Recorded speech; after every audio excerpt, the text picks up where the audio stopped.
So why don't we turn it over to you? Why don't you, tell us a little bit about yourself and why you're running for mayor? That's great. Well, again, thank you for your time. I'm excited to be here. And I'm very excited to be running for mayor. And let me tell you why. I was born and raised here in Los Angeles, and I love Los Angeles. And like all things that we all love, I also feel a lot of pain for where Los Angeles is today. So I see ourselves now in Los Angeles at a major crossroads.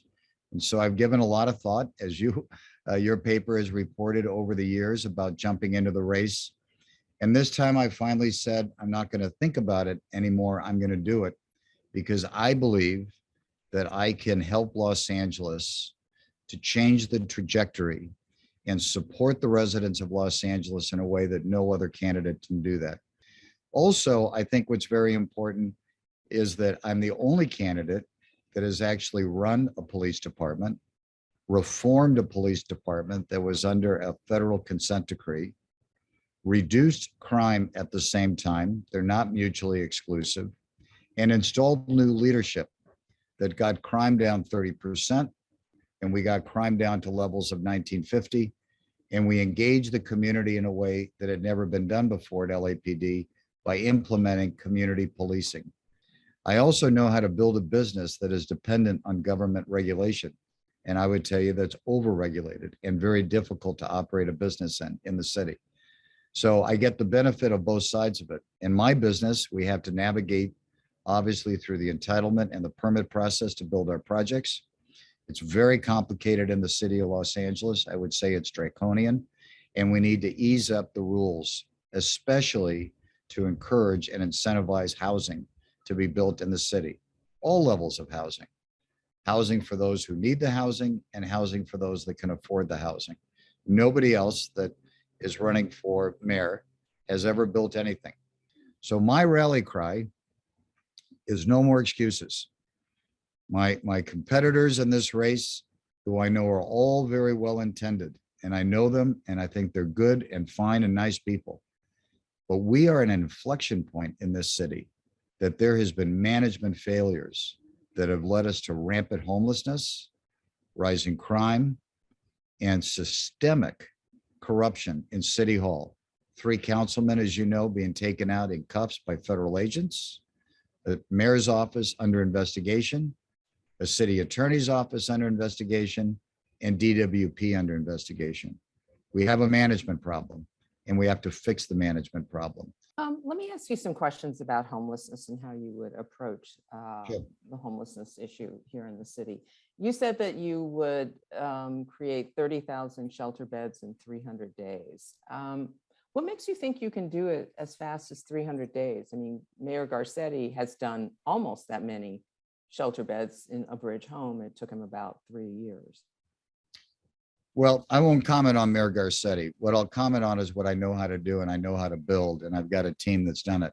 So we've proven this out. There's a place called Camp Bliss, and if you haven't been to Camp Bliss or studied it, it's worth studying, which is housing young children who have crossed the border that have been separated from their parents. It's a remarkable project that was built in the matter of, I think, about a month and a half.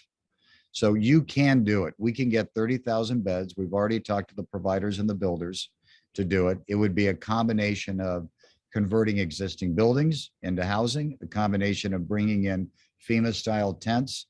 Camp Bliss is very well done. It has its own medical facilities, recreational facilities, its own cafeteria facilities. It has arts and crafts. It's really an amazing place. And we've tested that out with the company, and we know we can do it. There's existing 14,000 beds in the city of Los Angeles already. So the 30 gets us up to 44,000, which is about the same number as the population right now that's living on the street. We have to do it right. We have to do it with compassion, and we have to do it with strength. But we've got people living on the street, and what's been allowed so far in Los Angeles is absolutely criminal. That we have people dying on the street, sick on the street. The largest growing population on the street are families and elderly. It's terrible what's happened. And so there is an urgency. We have to call it what it is. It's a crisis. Listen, HHH is the best example of a managerial failure on part of the leadership that is already in office. There's supposed to be 10,000 units. It was 1.2 billion dollars. Everybody agreed to tax themselves. We're sitting here today at about 1,100 units at an average cost of $700,000 to $800,000. That is a failure of epic proportions. And everybody that I'm running against is responsible for that. But all of a sudden now they've got answers to do it. No, they don't. They've never done it. They don't know how to do it. They've never managed anything. The authority has to go into the mayor's office. It has to be a state of emergency like we have today under COVID for healthcare. I'll be accountable for it. And you can't have 15 council districts, each trying to decide what they want to do in their own district. And so we have fueled the problem. We haven't done anything to stop the problem. In 2005, you did say that, in fact, you wrote an op-ed in the Times, and you said sooner or later, the city must accept that we will need to find additional revenue, such as a sales tax increase to pay for new hires in the police department. And then you were advocating for a sales tax increase to increase the police department. You want to increase the police department again. Would you go back to a sales tax increase? I don't think we need to. I mean, every option is going to be on the table, Carrie. So I don't think we need to, because I think we've got adequate resources to do it. And we've got adequate state and federal funding to help support us. I mean, the president last night said, fund the police. Now, I think behind fund the police is going to be programs to help cities fund police and hire. No different than it was in the Clinton era when they wanted to go, be hard on crime. So I think there's going to be a lot of options. But you know that money is temporary. Those grants have all been temporary. But let's just think about that. What you have to do is not just spend money. You also have to spend, and this is the difference between a career politician and not. You also have to spend an equal amount of time generating new revenue. You need to bring businesses back in the city that start paying more taxes, creating more jobs. You look at the number one line item of revenue in our budget, it's property taxes, the income off of property taxes. Let's build more and create more jobs here. Mr. Caruso, you have a statement on your website. It says Rick will immediately make it mandatory for the city attorney to prosecute misdemeanors. Well, the mayor doesn't have that authority, can't make it mandatory for the city attorney to prosecute misdemeanors, right? I have a big bully pulpit. I got the LA Times, I've got the news. No, but you say, it says you will make it mandatory for the city attorney to prosecute. I will say. How do you do that? Because I'm going to make the statement that it's mandatory that in the city of Los Angeles that we're going to prosecute misdemeanors. And if the city attorney wants to say, no, I'm going to let criminals go free, even if they commit a misdemeanor, let the city attorney do that. But I'll make it that's kind of misleading, isn't it? I mean, you say that you're making a statement as though you have that authority, and you won't have that authority. We'll make it mandatory for the city attorney to prosecute misdemeanors. If I get my other plan in place, I'll make it mandatory, because I think the city attorney should be appointed by the mayor. It makes no sense to have the city attorney be a separate elected official. All right, so we've got to pivot to our 10-minute interview Q&A. And then this is just something we are going to be putting online. So the first are relatively short answers, 1 to 2 minutes, and then the second part are mostly one-word answers. Okay. So let me get started. All right. Why are you the right person to be LA's next mayor? I'm the most experienced. I have a track record. I've done it both from the government side and the private side. I understand how to work with government. I understand how to navigate through government. I know how to manage a budget, and I've got management expertise and leadership expertise. And that's what we sorely need right now. None of my competitors, they've been in office for 24 years to a decade. Everything's gotten worse. Nothing's gotten better. And they don't have the skill set. This is a skill set issue. Who has the skills to do it? And then who's got the compassion to help those that need the help the most, and a track record of that compassion, of lifting people up. And that's me. And what would be your first action to address the city's homelessness crisis? Day one in office, state of emergency. Declare a state of emergency, move the authority of fixing the problem in the mayor's office, take it out of the 15 different districts. Can never solve a problem when 15 different people get to do everything differently. and bring in the best and the brightest, alleviate the restrictions on housing to build more housing and have incentives to build more housing. We've talked about that. And immediately build temporary housing so people can get off the street, 30,000, and bring in services for those who need it from a mental health standpoint, a physical health standpoint, and retraining. What's the right size of the Los Angeles Police Department and why? Well, I think the right size is adding another 1,500, as I've said. Now, 1,500 is the total number of hires. Now, there's attrition that happens through that over time.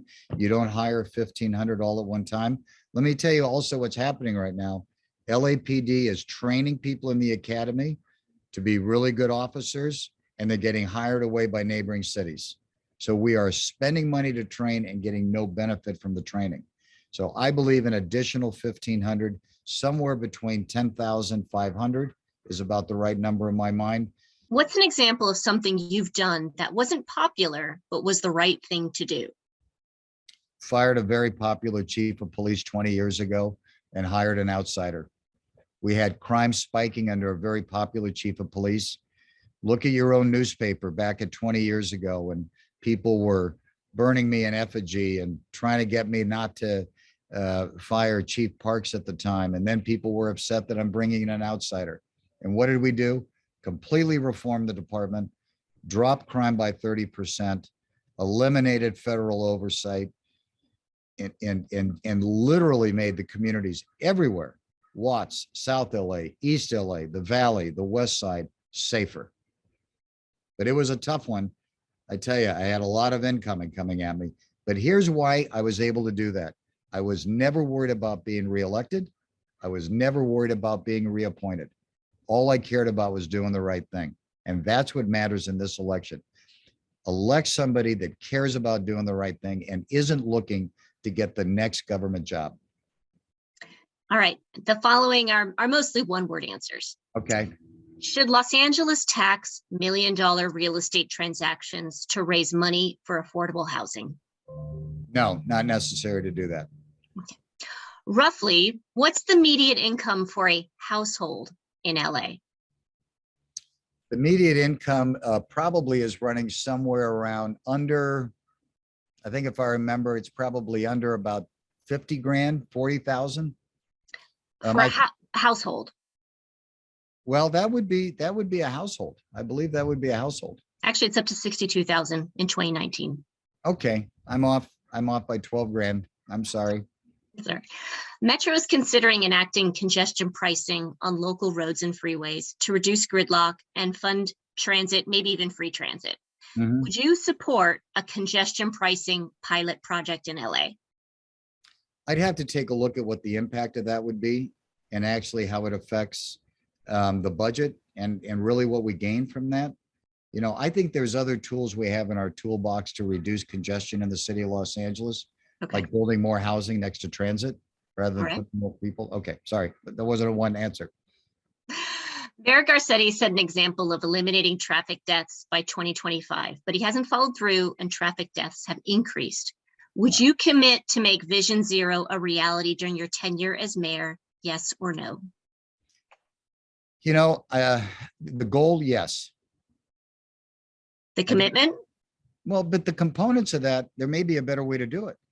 The goal is certainly, yes, we want to reduce deaths, but there may be components of that that need to be upgraded and rethought. So I don't want to just buy into what Mayor Garcetti has done, but I want to accomplish the same goal, yes. Okay.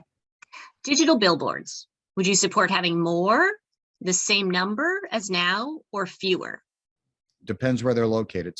In some parts of the city, it's appropriate. Other parts are not appropriate. Okay. All right. That's it. Okay. Thanks very much for your time. I've enjoyed meeting all of you and working with you through this. So thank you very much for the opportunity. Have a All great right. day.